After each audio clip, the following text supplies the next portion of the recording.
안녕하십니까. 온라인 교육관에서 전기 분야를 담당하는 김시현입니다. 자, 이번 시간에는 전기 철도 분야에 대해서 살펴보도록 하겠습니다.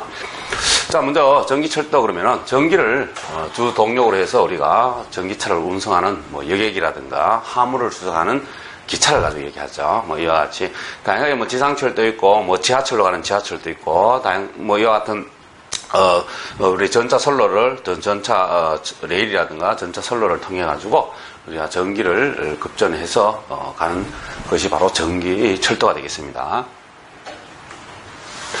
그래서 전기 철도는 우리가 특징을 보면 내연기관과 비교해 가지고는 신속, 정확하다. 그 다음에 안전하고 편리하다. 그 다음 대용량 수송을 할 수 있기 때문에 수송 능력이 증대되고, 그 다음에 여러 가지 경제성, 수송 원가가 많이 이제 대량으로 할 수 있기 때문에 원가가 절약되고, 그 다음 장거리, 그 다음 쾌적하고, 그 다음 환경 개선에서 우리가 내연기관이 아니다 보니까 전기로 하다 보니까 굉장히 저공해성이 된다. 그래서 이와 같은 특징들 여러분들 꼭 같이 기억을 해 주시길 바랍니다. 자, 그 다음 수송 목적에 따라서 우리가 보려면은 우리가 굳이 우리는 구분해서 할 수 있는 건 아니지만 일반적으로 이제 목적에 따라서 구분한다면 시내 같은 경우에 시내 사람들이 많이 사는 곳에 이제 있는 것이죠.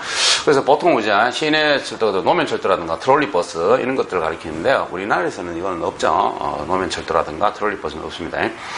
그 다음에 이제 도시 고속철도 그러면 우리가 지하로 가든가 고가로 가는 철도 이런 게 있는데 대부분 우리 지하철 같은 게 여기 도시 고속철도에 해당이 된다고 보면 되겠죠. 그 다음에 이제 군교.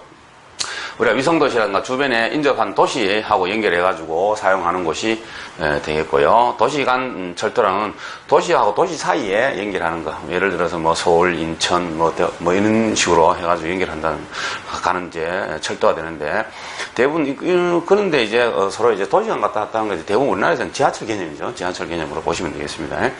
그 다음에 간선철도는 국내, 국제적인 주요 철도가 이제, 주요 철도 간선철도가 되고, 지선은 간선에서 붕괴한 철도가 되죠. 간선에서 붕괴한 철도. 그다음 특수철도, 등산이라든가 산림, 케이블카라든가 모노레일, 강산용 철도 이런 것이 우리가 특수 철도의 분야에 해당이 되겠습니다. 자, 전기 방식에서는 우리가 단상 교류식이 있고요. 우리가 교류를 받아서 막바로 교류를 이용해서 전동기를 우리가 돌리는 방법이 있고, 그 다음에 정류기를 통해 가지고 우리가 직류로 우리가 전동기를 돌리는 방식이 되겠습니다. 그래서 우리가 이제 안전에서 전기를 받으면 철도에서 철도 변전소를 통해 가지고 각각 이제 급전선로를 통해서 전기차에다가 전기를 공급해주는 방식인데, 이때 이제 우리가 전기차의 모터를 우리가 전동기를 돌릴 때 교류를 쓸 거냐, 우리가 직류로 쓸 거냐 하는 것이 이제 되겠습니다.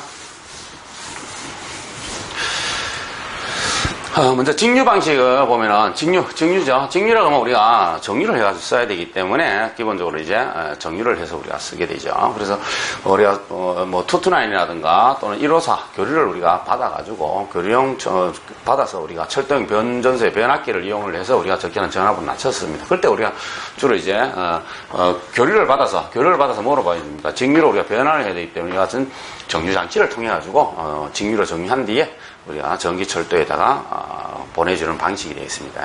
주로 600에서 3000볼트까지 있는데 우리나라 같은 1500볼트를 기준으로 해서 직류 전압을 정류해서 사용을 하고 있다 하는 것을 참고로 알아두시면 되고요. 자, 직류 방식의 특징을 보면은 일단 급전전압이 낮기 때문에 절연 계급을 우리가 낮출 수가 있다. 그 다음에 지상 설비비가 비교적 많이 듭니다. 정류 설비가 필요하기 때문에.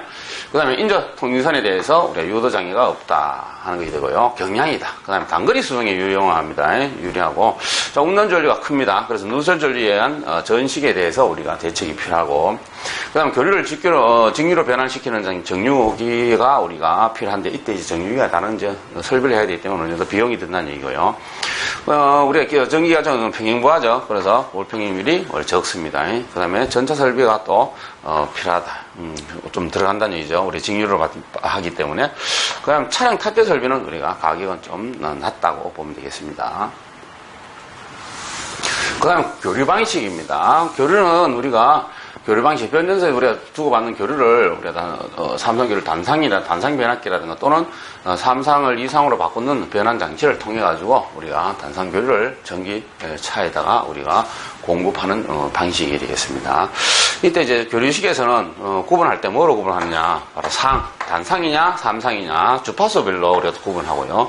전압별로 우리가 구분을 해서 우리가 사용하고 있습니다. 그래서 구분하는 거, 교류식 전기철 때는 우리가 상별, 주파수별, 전압별로 구분해서 쓰고 있다 하는 거, 이 부분 꼭 기억을 좀 해주시고요. 그럼 교류일 때 특징은 어떻게 되느냐?